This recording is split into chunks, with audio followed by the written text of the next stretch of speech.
Hi, thank you. Everybody can hear me?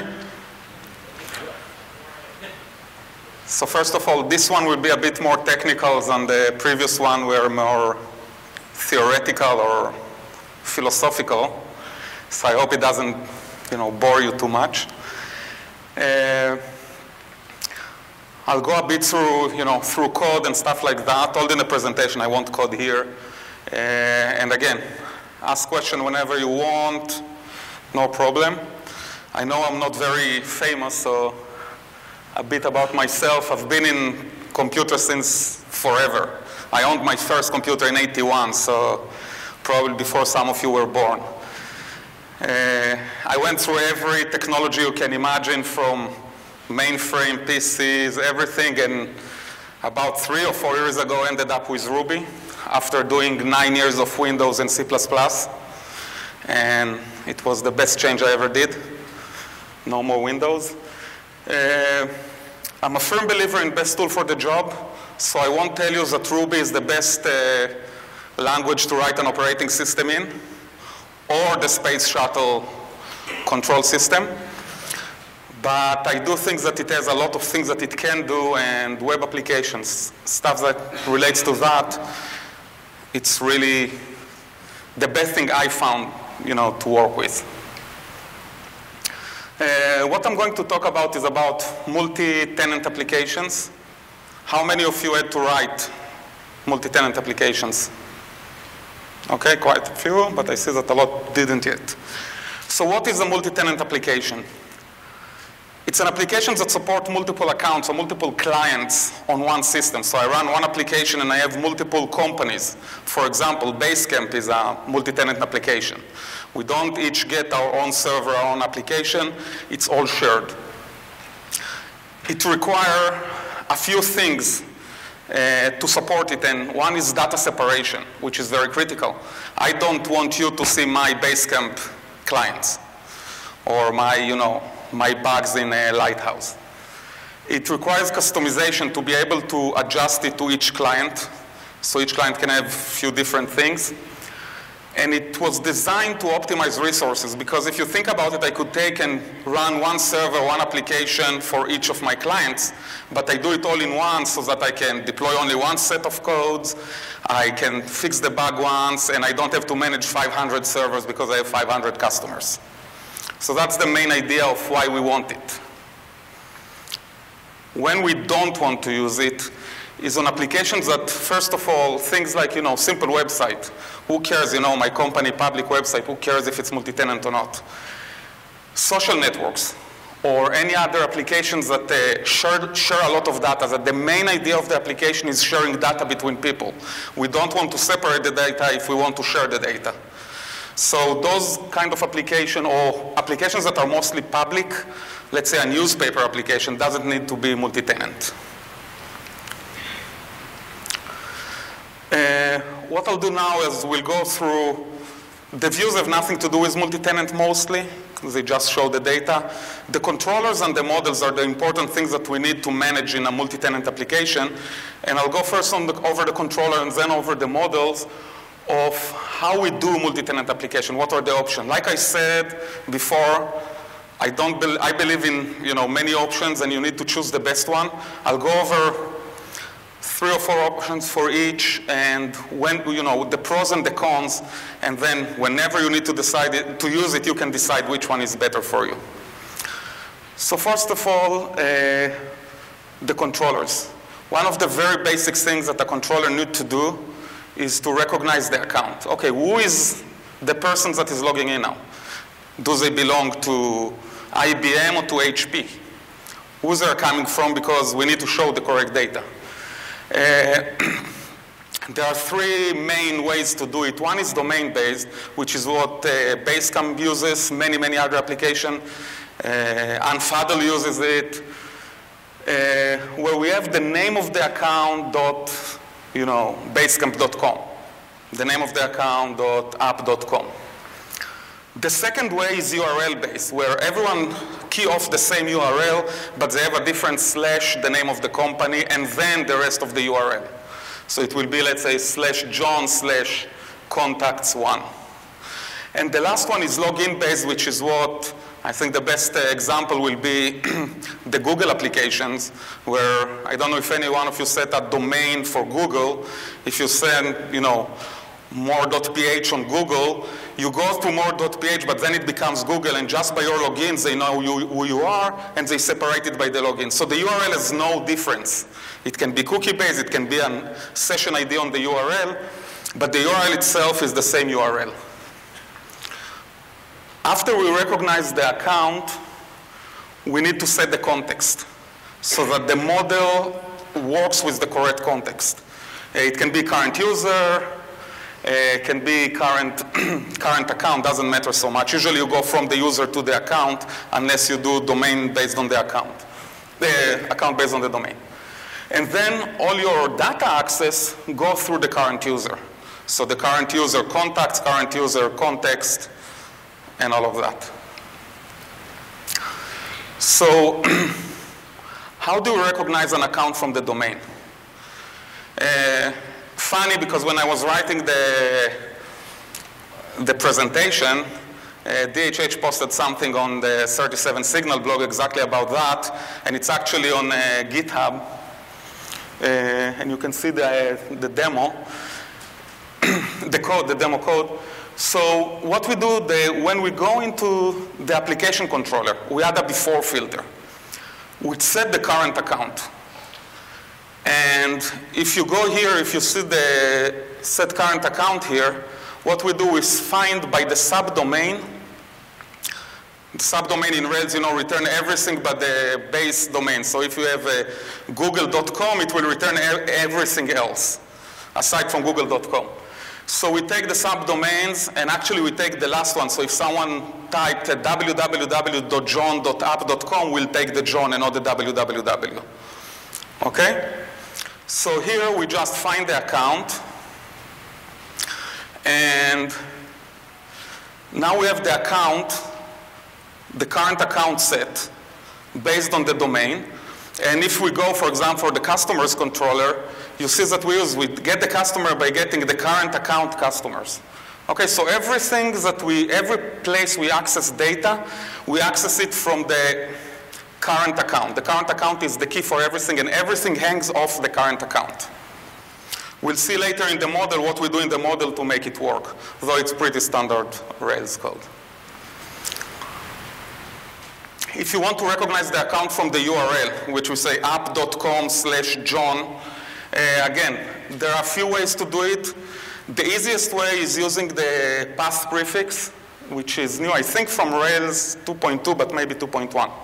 So path prefix, let us prefix the old path with something else. So it can be the account name, and if we do it like that with a symbol-like thing, we can actually match it in the routes, just like any other part.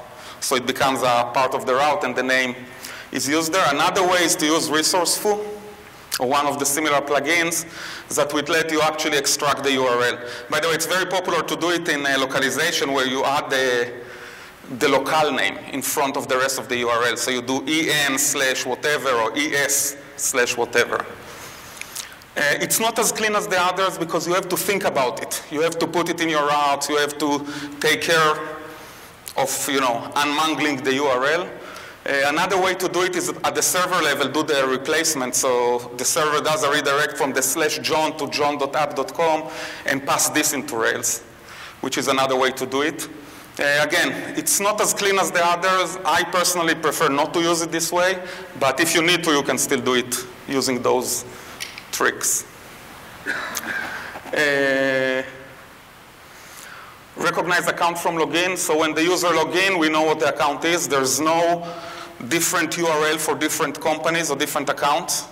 And I use here trucks as an example. The reason is I use this, and also the other thing from Git is that after the presentation, you can go there, look at it, and really see code working in real life. So it's all from open source stuff, so you can play with it yourself. Trucks uses the current user as the anchor because Trucks is multi-tenant but for specific users, so it's not per company. There aren't multiple users per company. There is one user per account. The user is set in the session, so whenever they have to come back, you come again with the browser. from the session, we get the user, and everything hangs out of this user. Again, the user could be an account, or we can take the account at the user, and from the user, the account. Here is the way it's done there. I cut a bit of the code so you can read it, I hope. So we have the login from cookie in the authentication system. So you log in from the cookie, or do the regular login. Then we have the get current user, which is find the user and return the preference and the user. And again, here the preference could be account. So accounts equal, the user.account, and you have the access to the account. And we set the current user. So from now on, after the login, which set here the set current user, we have the current user set, and it works with a global function. So anywhere we call it, we can get the current user. In the application controller, you see we use the regular login system. We have access to the current user and to the preferences. And we added the login required, which do all the login, set the current user and the preferences. And in the context controller, for example, we just do context equal current user.context. Okay, so the current user is a global function that you can access from anywhere, and it actually accesses this internal variable, which is current user. Very similar to the other way, only we have to do the login to know where the user comes from. And other than that is the same. Which one is better? There's no difference. It's all aesthetics. Some places like to have their own URL, john.app.com, and not go to google. The reason Google did the thing where you can redirect your domain and do mail.guy.com, if you look at it, once you log in, you are at google@gmail.com and not at your own thing. But it's a way for you to, you want to send your clients to guy.app.com. There's no performance difference between them. They're all exactly the same. Domain-based, the one where we say john.app.com, is the easiest to partition at the web server level. So if you want to have multiple app servers, it's very, very easy to partition it like that, because you can send each one to a different application server, actually have multiple DNS pointing to different front-end balancers, so it's a bit easier to scale it. One thing to note is that for SSL access, if you do domain-based, you need wildcard certificate. You cannot use regular SSL certificates because of the way web servers work. They all arrive at the same server. And the SSL negotiation is done before we know the server name from the header. And that's why you need wildcard access. Wildcard access certificate don't have these nice green things they now have in the new browsers, because they are not specific to a domain and an IP. Second part we have to do is the models. What do we do at the models for multi-tenancy? And this is actually, I would argue, more important than the controllers, because this is where we do the data separation. If we don't have the data separation, we failed completely at what we're doing. And we'll talk at three different models here. One is separate DB, where each of our clients has their own database. The second is schema separation, which is the less known of the method here, and I'll discuss it in more depth. Schema separation is actually built on a feature of Postgres, the Postgres database, where you can have different schema in a database and completely separate the data. It's not schema, what we call schema, the DDL of the language. It's actually like a namespace in the database. We'll go over it. And the last one is scoped access, which is what we show in the current user and stuff like that, which in this mode, we hang everything out of a user. And if you think about at the SQL level, every single query you do at the end has account ID equal whatever. Okay, so and account ID equal whatever. So it's actually separated by a specific ID of the account. Separate database. The pros of it is the ultimate in data separation. There's no chance of mixing the data because they are completely different databases. They don't have to be a different data server. They can be the same data server, but a completely different database. It's by design share nothing, because you have a database for each client, nothing is shared, which means it's easier to vertically scale it, to do whatever you want with it. There is a very high degree of failure localization. By that I mean, if one database is corrupted or something happened, it impacts a single user. The rest of the users are not impacted by the fact that my database is destroyed, so the failure is very, very localized to a specific account. It's very easy to do customizations on it, because each one is a different database. Do whatever you want with the database. When you connect to the database, you get the new DDL or whatever, and you can do whatever you want with it. As long as your code can live with the different structure, there's no problem. In Rails, it's pretty easy to do, because mostly the models don't care about the internal structure. The cons of separate DB is huge resource overhead. If I have to create a database for every single client, we're talking about a huge overhead.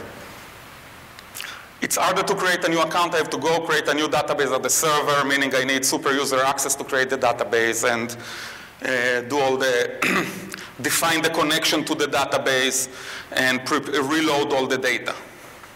It's very hard to cache because everything is different. We cannot even the cache that we use in Rails internally, the small model cache can't do almost nothing when the connection is different and we have to reconnect. And I see something is missing, but there is a lot of overhead in the connection. Both at the protocol level, I don't know if you're aware, but TCP connection handshaking is a three-phase process that takes, comparatively to sending data, a lot of time. And there's also all the servers, or most database servers, have a high overhead in creating a connection because they have to check security, where the IP is coming from, and all the other things to set up the session. So there's a very high level of overhead in establishing new connections all the time. Schema separation pros is strong data separation. It's mostly share nothing, although there is some sharing in it, and we'll discuss it. It's almost transparent to Rails. We have to do one thing to make it work completely transparently. Because of the data separation, it gives us independent account migration, so we can migrate one account by leaving the other. We have a smaller amount of data to migrate when we need to migrate. It's very easy to take a legacy application that was never designed to be made into multi-tenant application and make it multi-tenant. The cons is that there is some resource overhead. So for example, I wouldn't want 1 million accounts on one database in this technique, and we'll see later why. But it's not as bad as a database. The connection is the same connection. We're not doing multiple connections here.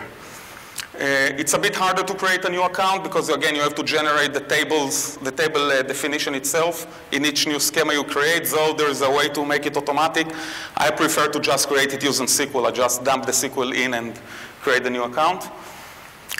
It needs modified migration. The regular Rails migration will not work with this way. You need, I once did something called a schema iteration migration. It's a migration that iterates over the schema and changes them one by one. So it's not hard to do, but it doesn't use the regular migrations. Scoped access. The pros is very low resource overhead, just another where on the query. It's very natural to Rails, especially with scoping today and with 2.3 with the default scope, it's even easier. Very easy to create new account. You just create an account in the table. You don't have to do anything in the data. It's very easy to do data aggregation, because if I want to count how many contacts I have altogether in the system, I do one query and I get the result. If it's distributed over database, I have to connect to each different database and get it. And if it's in schema separation, I have to actually iterate over the schemas and find each of it. So here the data aggregation is very simple. The cons is that it's a very weak data separation model. One mistake from one of the developers, forgot to put the scope, forgot to start from the account, did something, and we can expose other people's data in our system. It's hard to migrate large data set. Imagine changing the structure of a table with 50 million records. Not a nice thing to see. Especially in databases that do not support ACID over the DDL, like MySQL. If something fails in the middle of the migration, you might be stuck with a half done and a half not done migration. Postgres doesn't have this problem, especially since 2.2, where they use transaction on the migration, so if it failed, it rolls back to the original status.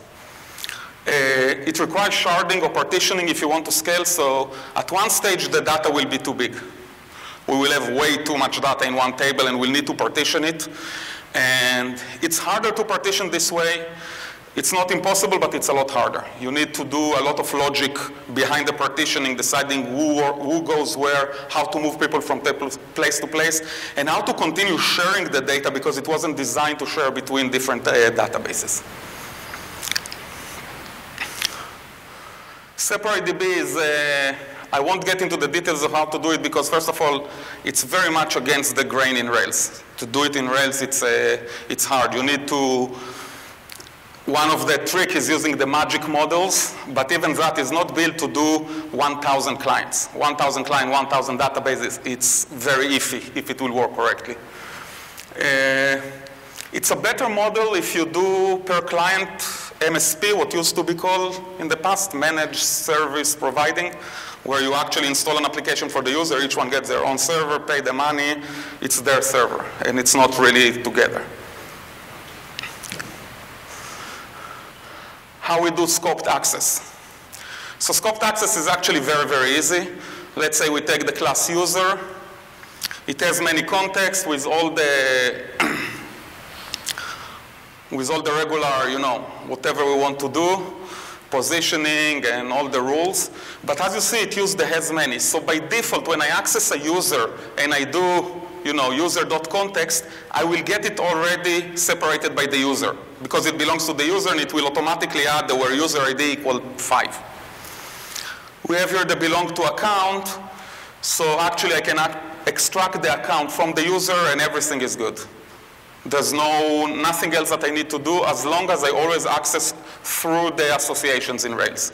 If I try to do funky things outside of that, so all kind of queries, direct queries, stuff like that doesn't go through here, or I go to the context directly and not through the user, I might expose data. So this need to be very careful with it. You need to follow the direction all the time. Now we'll go over schema separation, and because this is it's a part that most people are not aware of how it works, I will go here a bit in more detail. If you have questions, just ask. And I'll use Postgres as an example, though I think that Oracle can also do the same thing, and probably DB2, but let's stick to open source. What is schemas in Postgres? A schema in Postgres is like a directory, or if you want to do it in Rails terms, it's like a namespace. So you can have in the same database, the same logical database. You can have multiple schemas that contain exactly the same file. So I can have the user's file in 5 different schemas on the same database. They're all called users. They're not called anything else. They call user, but they are completely separated because we have a namespace on top of it, which is the schema. So I can say the schema, and if I want to access it, we'll see in a second how we access them separately from each other. We can access them directly with a qualification. So we say the schema name dot table name, just like object-oriented. It's like accessing a member inside a class. So schema dot the table name. But the cool thing about Postgres is that it allows us to define a search path. And a search path is very similar to an operating system search path.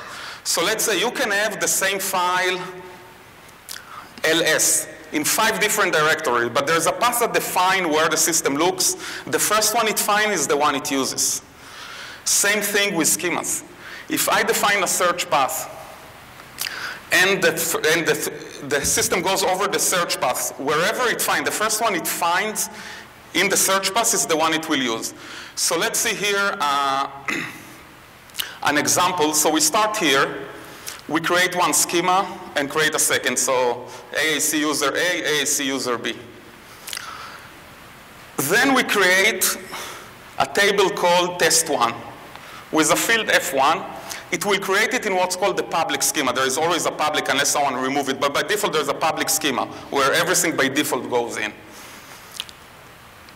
Now I go and I create under AAC user 1, test 1, F1, fully qualified, and it created another table called test 1, but if you try without schema, it will tell you table already exists, right? Because the table already we have a table test 1. In this case, nothing happens because it's qualified by the name.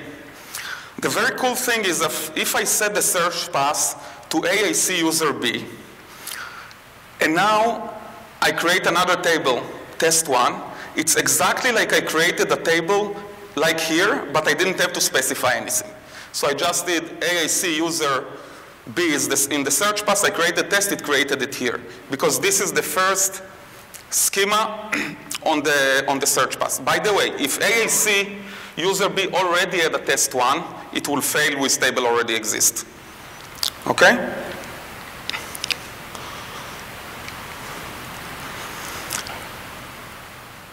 Now a bit more of this, say magic that lets us do the rest.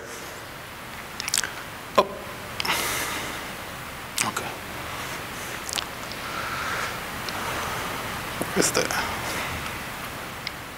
Okay, so we started by resetting the search path. So it will be like the server just, started.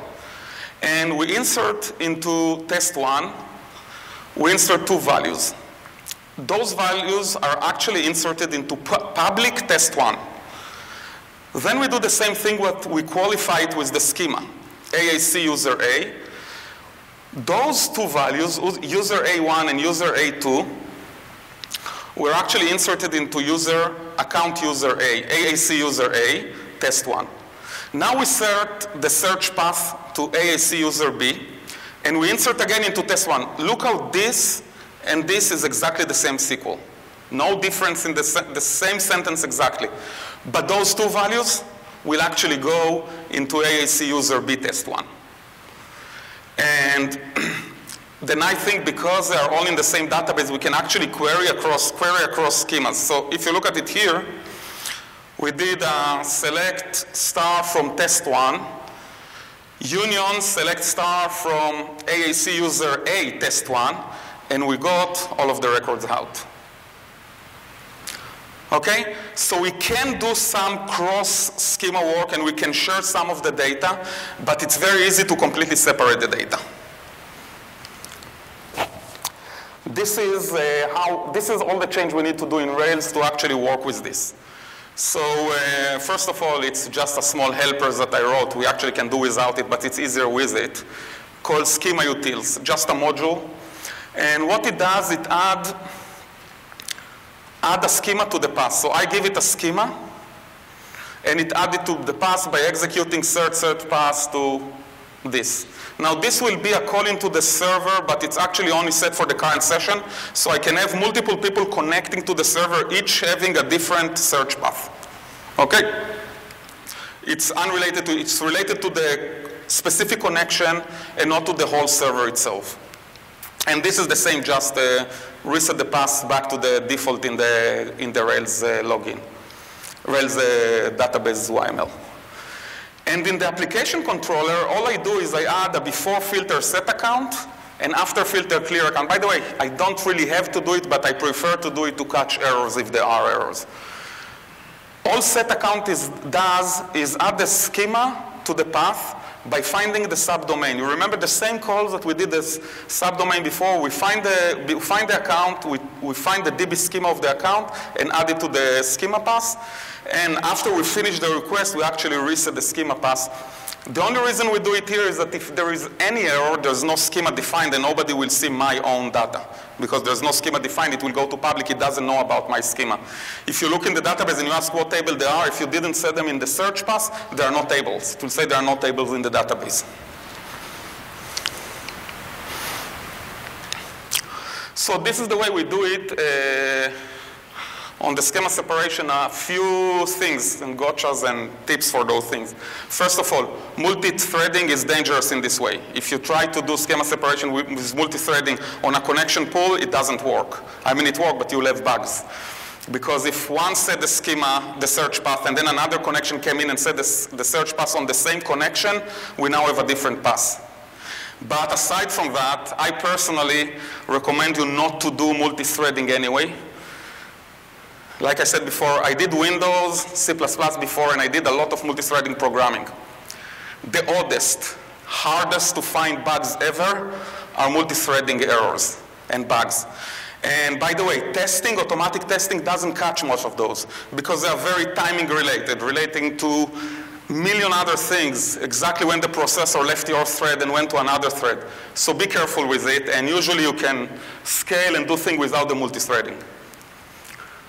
Migration must be schema aware. So if you do this way, you need to make your migration schema aware. It just means that before you do the migration, you have to set the schema as well. And if you have multiple schemas, you just have to iterate over all the schemas and run the migration for each of the schemas that you have.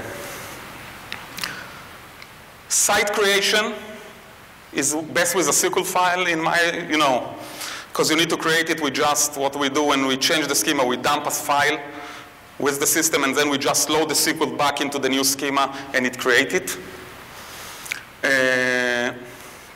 Another thing that relates to everything, not to this, anything that works on recognizing by account, is you need to be aware of the TLD, because the Rails way of doing it, it takes into account, when you do the subdomain in Rails, it takes into account only 2 parts in the TLD, in the top 11 domain. So it's only .com. So google.com will be the domain, and the rest will be the subdomain.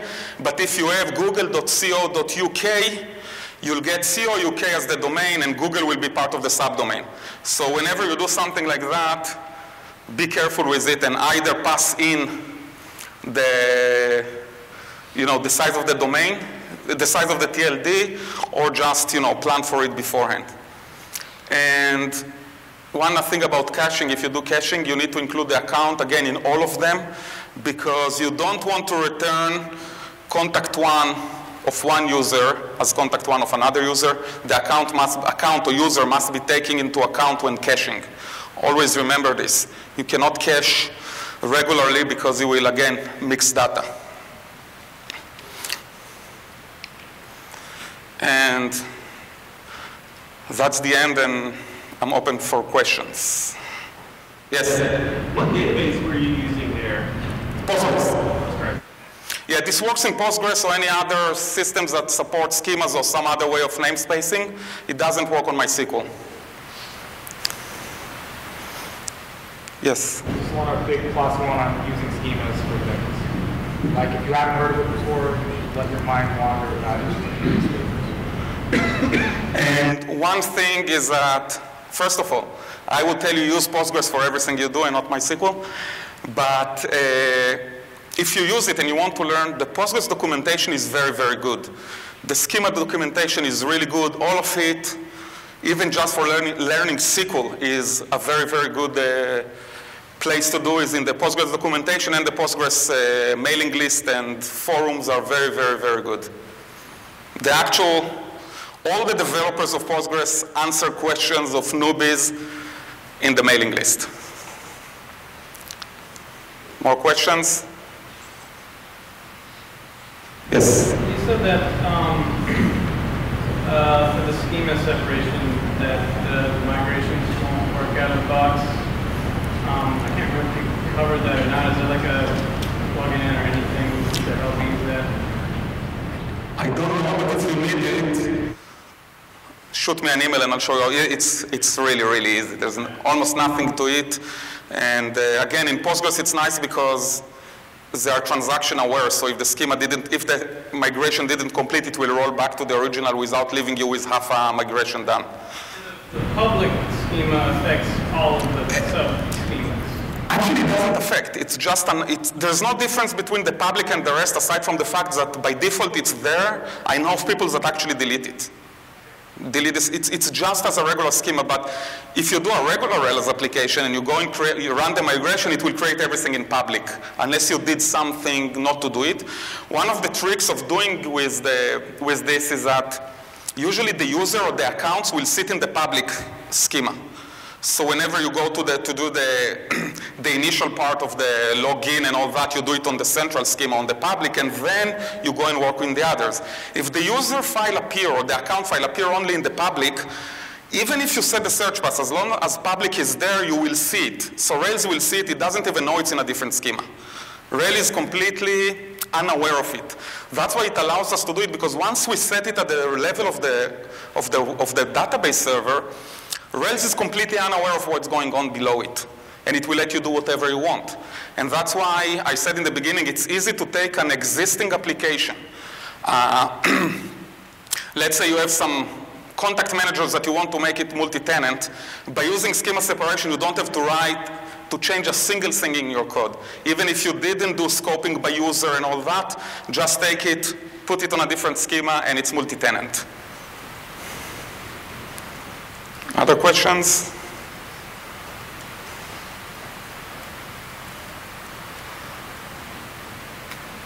Okay. Thank you.